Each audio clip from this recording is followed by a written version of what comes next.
Galbay 112 juta sampai harus jual mobil satu-satunya. Halo teman-teman semuanya, balik lagi di channel Curhat Keuangan. Hari ini kita akan bahas satu cerita Galbay yang cukup bikin hati nyesek, tapi juga bisa jadi pelajaran buat kita semua. Ceritanya datang dari salah satu teman yang berbagi di komunitas Galbay. Jadi gini, beliau ini cerita kalau saat ini sedang mengalami total Galbay sekitar 112 juta rupiah. Rinciannya lumayan bikin kaget juga. Isi cash 45 juta, kredipo 12 juta, 360 kredi 3 juta, tunaiku 19 juta, Indodana 11 juta, Alobank 8 juta, ada Pundi 8 juta, dan cairin 6 juta. Nah, totalnya semua ini mencapai 112 juta. Dan untuk bisa menutup sebagian utangnya itu sampai terpaksa jual mobil satu-satunya. Tapi tetap aja belum bisa nutup semua utang yang ada. Sekarang pertanyaannya, masih layakkah buat lanjut Galbay atau tetap dipaksa bayar walaupun udah nggak sanggup lagi?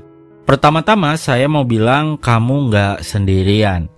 Banyak banget orang di luar sana yang punya cerita mirip-mirip kayak gini. Bahkan ada yang lebih besar lagi total utangnya. Ada juga yang sampai dikejar-kejar DC tiap hari, tapi faktanya mereka tetap bisa hidup, tetap bisa kerja, tetap bisa buat cari nafkah. Jadi jangan sampai rasa takut menguasai diri hanya karena status Galbay. Ingat, pinjol itu bisnis. Mereka nyari untung dari bunga, denda, sama intimidasi. Jadi ketika kita tidak sanggup lagi membayar, itu bukan salah pribadi kita sepenuhnya. Ada sistem yang sengaja dibuat mencekik sampai akhirnya orang jatuh ke lingkaran hutang. Kalau udah di tahap harus jual mobil satu-satunya, itu tandanya posisi keuangan benar-benar udah kejepit banget. Dan kalau tetap dipaksa bayar ke pinjol, hasilnya akan sama aja. Habis tenaga, habis harta, tapi utang nggak selesai. Karena bunga dan dendanya itu terus jalan.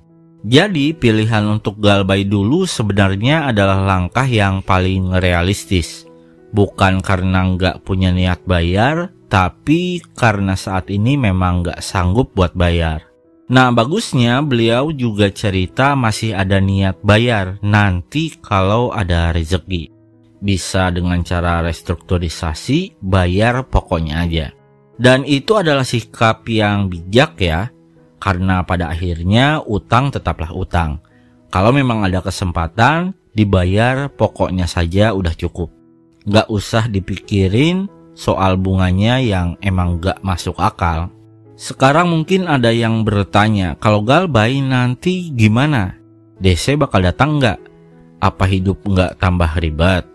Jawabannya, DC lapangan jarang banget datang. Kalaupun datang, kekuatannya hanya sebatas ngomong doang.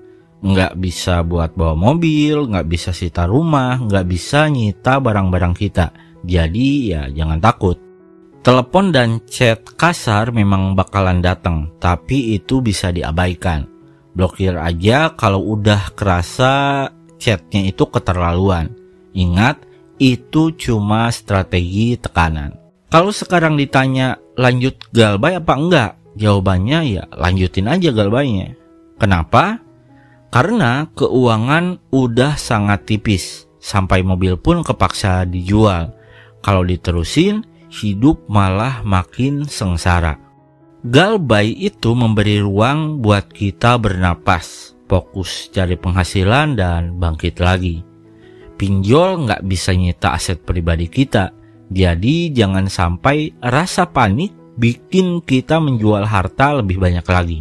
Sekarang saya mau kasih tips buat yang lagi Galbay supaya lebih tenang. Pertama, blokir nomor-nomor DC. Jangan kasih ruang mereka buat merusak mental kita. Ya paling enggak aktifin aplikasi yang bisa memblokir panggilan dari mereka. Selanjutnya fokus ke penghasilan. Daripada mikirin Galbay tiap hari, lebih baik energi kita pakai buat cari jalan nambah rezeki kita.